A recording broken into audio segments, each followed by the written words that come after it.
Hello, this is Dennis Wing from Guitar Lessons Ithaca. If you're looking to explore the connection between 3 notes per string and caged on the guitar, this video is for you. Or if you use 3 notes per string and always have a habit of having to go back to the 6th string to figure out what position you're in, this video is going to help you big time. See, caged and 3 notes per string both have their advantages and they both have their pitfalls. One of the pitfalls I see with 3 notes per string is that people are 6th string dependent to visualize their positions, and so I deliberately in this video left out the 6th string. What we're going to do is we're going to play using 3 notes per string. This happens to be in G, but we're going to use the other roots that are strewn about like this, and we're going to use those as starting places rather than starting from the 6th string. Now notice I put a big old star at this G and this G, but that's going to be pretty much the only reference point we make to the 6th string thereafter. The color coding is when you play this note, this G, on the 4th string, 5th fret, you could start it with finger 4 or 2 or 1, and when you start it on finger 4, I put it in purple to illustrate that this is the same as this finger 1, the note, this note played with finger 1. It's in the same pattern, you'll see. It's also has a root down here. We won't get into that for right now because I want you guys to start on the non-6th string roots. All right. So that's what the color coding means. It means that these 2 notes are in the same position. Like this red 2 and this red 4 are in the same pattern, that is, position, whatever you want to call it. Right? And you can ascend or descend. So if we start, let's say we start at this G, ascending with finger 4, and just play along with me. It doesn't matter if you're slower or faster than me. If you're faster, then play the scale longer or play more of it than I do. And if you're slower, play less of it than I do. It's just a concept that we're after. And I also use economy picking here. It's not necessary to go into that. I'm using 3 notes per string and then 4 notes when I want to turn around direction. But that's not necessary to go into. So just do it the way you usually do it. But the important thing is to start here with me and follow along. All right, here we go. So ascending from 4th string root with pinky or finger 3. By the way, that's another thing. I'm going to associate. Sometimes finger 3 and finger 4 can be used interchangeably, depending on like where you are on the fretboard. So, but there are always 3 possibilities. You either use finger 1, finger 2, or either of these 2 fingers, okay? So, starting on finger 4, here we go. 3, 4.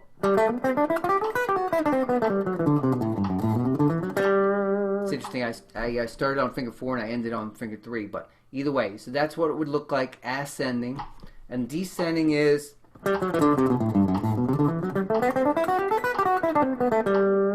Okay, and that covers finger 4. Let's start on finger 2, ascending. 2, 3, go. How about descending?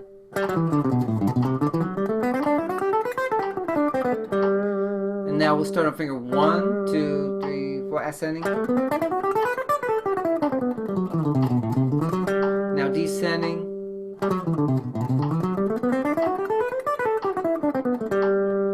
Okay, and that's pretty much it for the 4th string root. Let's go to the 1st string root. I'm working my way up the neck this way. You could do it in any order. For those of you who are familiar with caged, I mean, these 3 roots would be the E shape, these 2 would be the D shape, these 2 would be the C shape, and then these are the A, and then these 3 are the G shape. All right. I'm not going to label all that so we can, in case we're gonna, that would be a deterrent to 3 note per string people, or a distraction for 3 note per string people. We're going to start here, and we're going to ascend and then descend. Here we go. 1, 2, 3. Now we descend.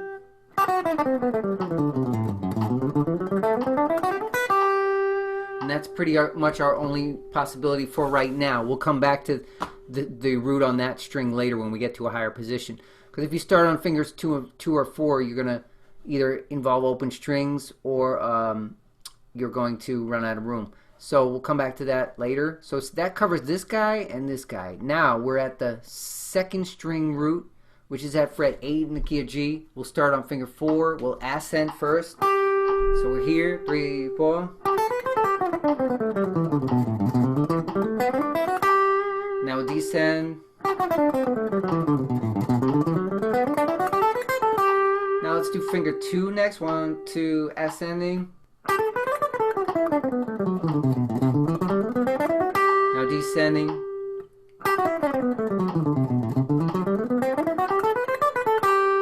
Now let's do finger 1, the orange. 2, 3, 4. Now let's do add descending. 3, 4.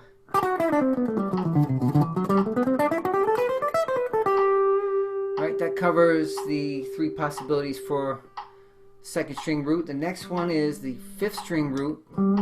Fret 10, let's do finger 4 first, ascending. How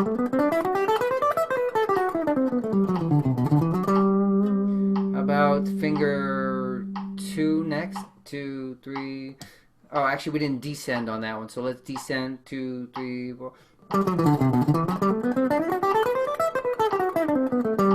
Alright, now let's move on to finger 2. 1, 2, 3, ascending.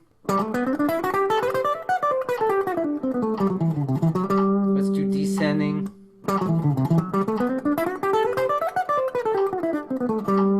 Right, now we need to do finger 1, the yellow. 1, 2, 3, ascending.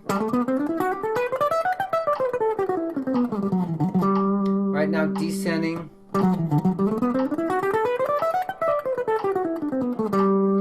And then we're done with the 5th string root. Next one is the 3rd string root. We'll do finger 4 first, ascending. Actually, finger 3. 2, 3, 4. Now let's do descending.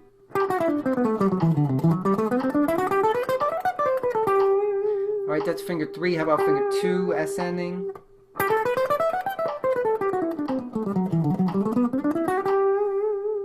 Now let's do descending. 2, 3, go.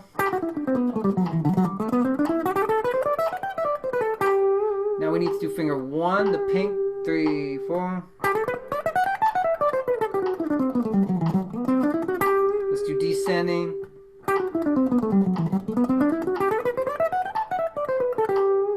Alright, and that covers it for the 3rd string root. Now let's finish what we started down here at the 1st string. We played finger 1, now let's play finger 2. We don't have much room to ascend, but we're going to. 2, 2, 3, 4. Now let's descend.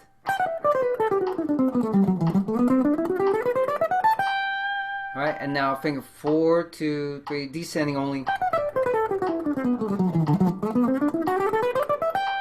We only had one choice there because we're with finger 4, so we can't ascend without going out of position, only descending. And that pretty much covers it. So just keep in mind, whether you make like a little color-coded diagram like I did, it's really not necessary. All that's really necessary is to understand that there's one root per string between frets 1 and 12 inclusively, right? There's only one root per string, and if you do that, if you do each root with 3 different fingering possibilities, then you'll get through all 7 shapes, actually multiple times through, and you'll get through it without root bias. And if you're a caged person and it helps you to know, to think of, let's say this root, for example, as either the D shape or the C shape, depending on which direction you're going, it's fine. It works out fine. And if you're a 3 notes per string person, fine. Then you're reinforcing where the scales are in relation to their roots without being dependent on their 6th string starting locations. All right, hope this helps. Have fun.